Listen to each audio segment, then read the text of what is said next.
तो सहारनपुर के महानगर में बस अड्डे के लिए कवायद जिले से लेकर शासन स्तर तक लगातार कार्रवाई तेज हो गई है। समिति के शामिल अधिकारियों ने रोडवेज और आवास विकास परिषद की जमीन का निरीक्षण किया और अब समिति मूल्यांकन रिपोर्ट जिलाधिकारी को सौंपेगी। दरअसल 15 मई को लखनऊ में एक बैठक हुई और इस दौरान महानगर में परिवहन निगम के साथ अस्थायी बस अड्डा नहीं है। रेलवे रोड, काशीराम कॉलोनी और मानकमऊ से बसें संचालित होती है जो सड़क पर ही खड़ी रहती है। ऐसे में कई बार जाम की स्थिति भी पैदा हो जाती है। आपको बता दें कि अस्थायी बस अड्डे को लेकर भी फिर से प्रक्रिया तेज हो गई है। एडीएम वित्त एवं राजस्व रजनीश कुमार मिश्र, एसडीएम सदर युवराज सिंह परिवहन निगम की कार्यशाला पहुंचकर जमीन देखे हैं। जैसा कि आप सभी अवगत हैं, रोडवेज बस स्टैंड का यहाँ पर निर्माण होना है, जिसके क्रम में रोडवेज की जमीन का आवास विकास की जमीन से एक्सचेंज किया जाना है।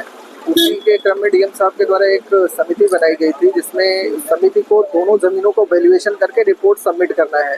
तो उसी के क्रम में आज रोडवेज की जमीन का और तदुपरांत आवास विकास की जमीन का आज यहाँ पर साइट विजिट की गई है और विजिट करके दोनों जमीनों के मूल्यांकन की रिपोर्ट इसको सबमिट किया जाना है। तत्क्रम में आज ये डीएम साहब के द्वारा गठित समिति ने आज दोनों जगह का मौका मुहैया किया है और उसको शीघ्र ही 1-2 दिन में अपनी रिपोर्ट सबमिट करेंगे। जनपद में अभी तक जो है स्थायी बस अड्डा नहीं हुआ है, कब तक जो है अब ये तो खैर शासन की प्रक्रिया है। हमें अपना जो काम निर्देशित किया गया था, जिस काम के लिए जिसमें जमीन का वैल्यूएशन किया जाना था, उस काम के लिए आज ये समिति आई हुई है और अपनी विजिट करके अपनी रिपोर्ट जिलाधिकारी महोदय के साथ। तो खबरों में आगे बढ़ेंगे। बात अब संगम नगरी की करेंगे। प्रयागराज में लंबी प्रतीक्षा और राजनीतिक गलियारों में होते असमंजस के बीच बहुजन समाज पार्टी ने इलाहाबाद लोकसभा संसदीय क्षेत्र से अपना प्रत्याशी घोषित कर दिया है। 12 तहसील क्षेत्र के जसरा कस्बा अंतर्गत चितौरी गांव निवासी रमेश सिंह पटेल बसपा के अब प्रत्याशी बनाए गए हैं। हालांकि रमेश ने अपना जनसंपर्क संसदीय क्षेत्र में कई दिनों पहले ही शुरू कर दिया था। अंदरूनी रूप से उन्हें आश्वासन मिला था कि इलाहाबाद लोकसभा सीट पर चुनाव पार्टी उन्हें ही चुनाव लड़ाएगी।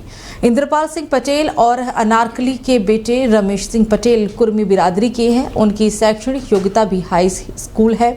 लंबे अरसे से राजनीति में सक्रिय रमेश पटेल का ये पहला लोकसभा चुनाव होगा।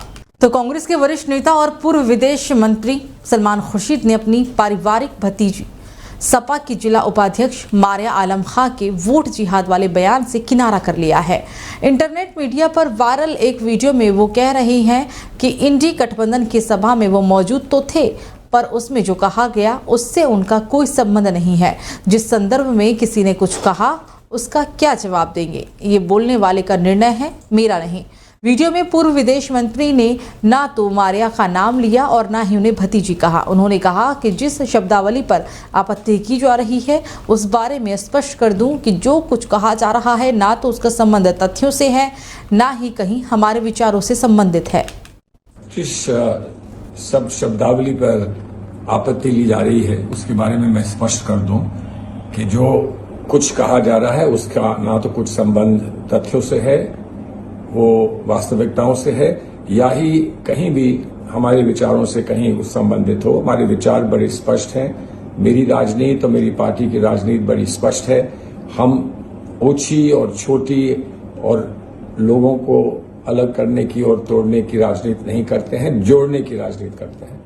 अगर मैं मौजूद था कहीं किसी मीटिंग में, जो अलायंस की मीटिंग थी, तो जो कुछ भी कहा गया है उसका मुझसे संबंध नहीं हो सकता, ना मेरा संबंध है। उसके किस किस संदर्भ में किसी ने कहा और उसका वो क्या जवाब देंगे, ये उनका निर्णय है, हमारा निर्णय नहीं। तो मथुरा से एक सनसनीखेज खबर सामने आई है। मथुरा के गोवर्धन थाना इलाके में एक युवती का अर्धनग्न शव मिला। ये शव संघर्षण कुंड में पड़ा हुआ मिला था। कुंड में शव देखकर वहां हड़कंप मच गया। हालांकि बाद में तत्काल इसकी सूचना पुलिस को दी गई और इस मौके पर पहुंची पुलिस ने शव को कुंड से बाहर निकलवाया और उसके बाद उसे स्थानीय अस्पताल में मोर्चरी में रखवा दिया। युवती की अभी तक फिलहाल शिनाख्त नहीं हो पाई है। पुलिस उसके शिनाख्ती के लगातार प्रयास भी कर रही है। पुलिस के अनुसार शव रविवार को गोवर्धन क्षेत्र इलाके में स्थित संघर्षण कुंड में पड़ा हुआ था। लोगों ने कुंड में युवती का शव तैरते हुए देखकर पुलिस को सूचना दी। इस दौरान वहां लोगों का भारी जमावड़ा भी लग गया। ग्रामीणों ने युवती की हत्या कर शव कुंड में फेंके जाने की आशंका जताई है। युवती का शव पुराना भी नहीं लग रहा था, लेकिन फिलहाल पुलिस किसी नतीजे पर नहीं पहुंच पाई है। पुलिस पूरे मामले की प्रत्येक एंगल से जांच कर रही है। आज थाना गोवर्धन क्षेत्र में अडी नहर जो है इसकी पटरी पे एक अज्ञात युवती का शव मिला है। शव पे बर्न इंजरीज हैं। अभी शव को मॉर्चरी भिजवाया जा रहा है। पंचायतनामा की कार्रवाई की जा रही है। अभी आइडेंटिफिकेशन नहीं हुआ है। आइडेंटिफिकेशन होने के उपरांत और मृत्यु के कारण जानने के बाद ये पूरा प्रकरण क्लियर होगा कि कैसे मृत्यु हुई है और पूरा मामला क्या है। जो भी तथ्य सामने आएंगे उसके अनुसार दोषियों के विरुद्ध कड़ी से कड़ी विधिक कार्रवाई